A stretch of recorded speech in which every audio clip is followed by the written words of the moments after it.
La parole est à Madame Élodie Jacquier-Laforge. Merci, Monsieur le Président. Monsieur le Premier ministre, il me revient pendant la convalescence de notre président Patrick Mignola d'avoir l'honneur de vous poser cette question. Et d'ailleurs, je pense que nous pouvons tous, je me permets de parler en votre nom, mes chers collègues, vous lui souhaiter un prompt rétablissement.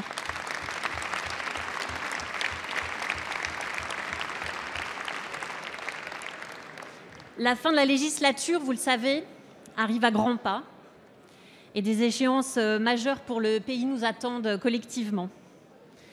Les Français jugeront les positions et les propositions de chaque candidat et vont pouvoir exprimer leur avis en se rendant aux urnes. Le contexte, nous le connaissons, abstention de plus en plus massive, perte de confiance dans les responsables politiques, sans parler des violences envers les élus locaux et les parlementaires.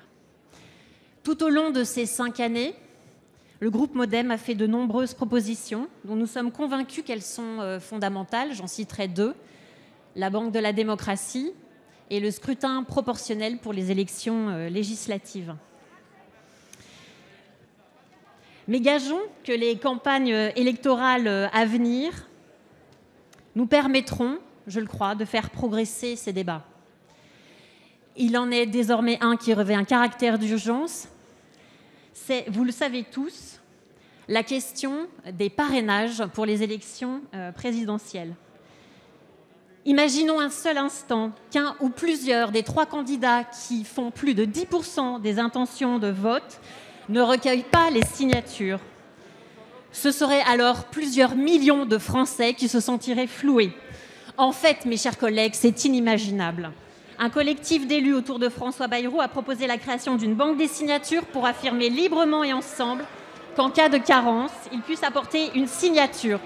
Monsieur le Premier ministre, j'aimerais vous entendre à ce sujet. Je vous remercie. La députée. La parole est à Monsieur le Premier ministre.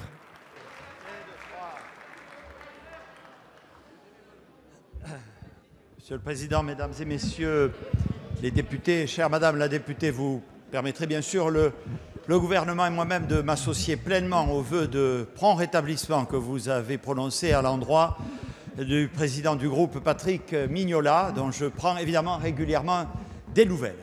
La question que vous soulevez est effectivement une question, elle aussi, extrêmement importante, puisqu'elle touche au fonctionnement de notre démocratie et tout à fait d'actualité.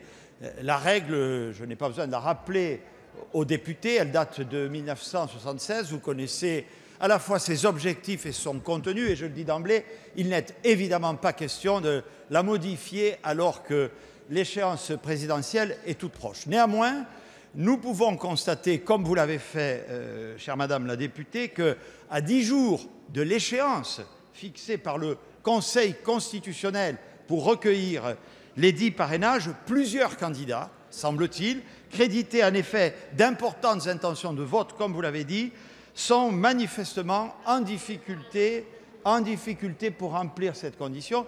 Et je pense que personne, et certainement pas la démocratie, ne saurait s'en satisfaire. Je le dis de manière solennelle, quels que soient les candidats concernés,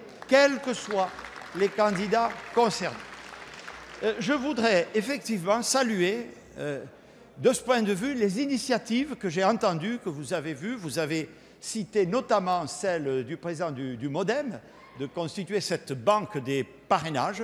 J'appuie cette initiative, de même que j'ai entendu avec beaucoup d'intérêt les déclarations du président de l'Association des maires de France, même s'il s'exprimait à titre personnel dimanche dernier, qui vont dans cette même direction. Et je voudrais à mon tour, Mesdames et Messieurs les députés, lancer un appel aux élus qui ont la possibilité d'apporter leur parrainage en leur disant tout simplement, après d'autres, ceci: le fait d'accorder son parrainage à un candidat n'est pas automatiquement synonyme de soutien politique. C'est aussi un acte démocratique. Et j'en profite pour vous rappeler qu'à ce jour, seul 10 000 des 42 000 élus en possibilité d'apporter leur parrainage l'ont fait. 10 000 sur 42 000, c'est en diminution par rapport au scrutin précédent. Pour ces motifs, mesdames et messieurs les députés, j'ai choisi d'inviter à une réunion l'ensemble des associations d'élus locaux en présence du président de l'Assemblée nationale et du président du Sénat qui ont accepté de se joindre à mon invitation. Je les recevrai jeudi matin pour que nous évoquions ensemble cette situation dans le respect, évidemment, de la liberté de chacun, mais parce que, comme vous l'avez dit, Madame la députée, il y a un sujet profondément démocratique. Merci, Monsieur le Premier ministre. S'il vous plaît.